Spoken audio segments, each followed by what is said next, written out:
Hello everyone, welcome to Sanmarga classes. ವರ್ಗಗಳು ಮತ್ತು ವರ್ಗಮೂಲಗಳು ಅಧ್ಯಾಯದ 54ನೇ ಪ್ರಶ್ನೆಯನ್ನ ಗಮನಿಸಿ. ಕೊಟ್ಟಿರುವ ಚಿತ್ರದಲ್ಲಿ ಒಂದು ಚೌಕಾಕಾರದ ಆಟದ ಮೈದಾನದ ಅಂಚಿನ ಉದ್ದ 25 ಮೀಟರ್ ಆದರೆ ಮೈದಾನದ ಕರ್ಣದ ಉದ್ದವನ್ನ ಕಂಡುಹಿಡಿಯಿರಿ. ಸೊ ಇಲ್ಲಿ ಚೌಕಾಕಾರದ ಮೈದಾನ ಆಗಿದ್ರೆ ಸೊ ಎಲ್ಲಾ ಬಾಹುಗಳ ಅಳತೆ ಸಮನಾಗಿರುತ್ತೆ. ಸೊ ಇಲ್ಲಿ ನೋಡಿ ಇದರ ಕರ್ಣದ ಉದ್ದ. ಓಕೆ, ಸೊ ಹಾಗಾದ್ರೆ ಇಲ್ಲಿ ಕರ್ಣವನ್ನ ಎಳೆದಾಗ ಈ ಒಂದು ಚೌಕ ಏನ್ ಮಾಡುತ್ತೆ, ಎರಡು ತ್ರಿಭುಜವನ್ನ ಉಂಟು ಮಾಡ್ತಾ ಇದೆ ಅಲ್ವಾ. ಸೊ ಹಾಗಾದ್ರೆ ಇಲ್ಲಿ ತ್ರಿಭುಜ BDC ಅನ್ನ ತಗೊಂಡ್ರೆ ಸಿ ಏನ್ ಹೇಳಿ ಲಂಬಕೋನ. ಸೊ ಇದೊಂದು ಲಂಬಕೋನ ತ್ರಿಭುಜ ಆಗಿದೆ. ಸೊ ಎರಡು ಬಾಹು CD ಮತ್ತು CB.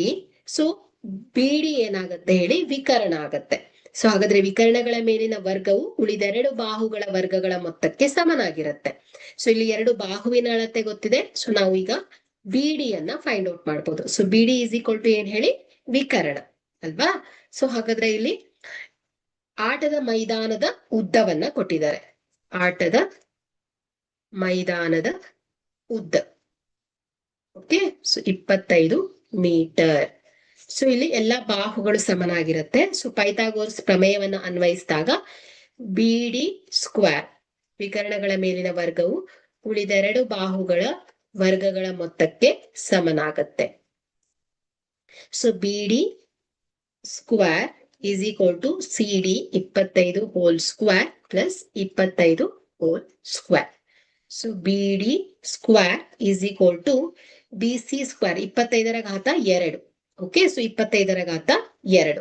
ಸೊ ಇದನ್ನು ನಾವು ಏನ್ ಬರಿಬಹುದು ಹೇಳಿ, 25ರ ಘಾತ 2 ಅಂದ್ರೆ ಇದೆಷ್ಟು ಬರುತ್ತೆ, 25ರ ಘಾತ 2.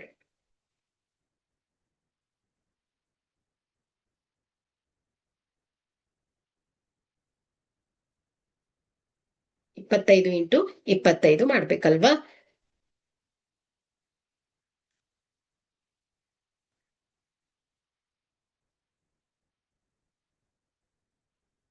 ಆರ್ನೂರ 25 plus 625. Okay, so BD square is equal to 625 plus 625. So ಇದೆಷ್ಟಾಗತ್ತೆ ಹೇಳಿ,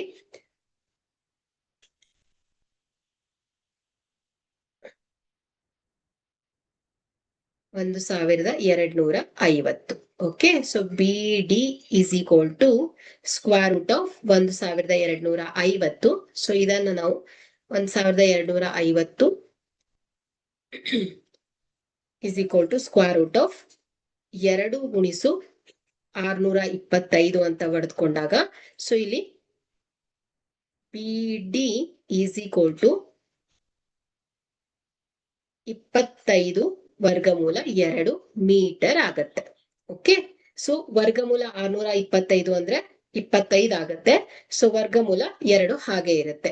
ಸೊ ಹಾಗಾದ್ರೆ ಇಲ್ಲಿ BD ಈಸ್ ಈಕ್ವಲ್ ಟು ಎಷ್ಟು ಬಂತು ಹೇಳಿ, 25 ವರ್ಗಮೂಲ 2 ಮೀಟರ್. ಹಾಗಾದ್ರೆ ಇಲ್ಲಿ ಕರ್ಣದ ಉದ್ದ 25 ವರ್ಗಮೂಲ 2 ಮೀಟರ್ ಆಗಿದೆ. Thank you.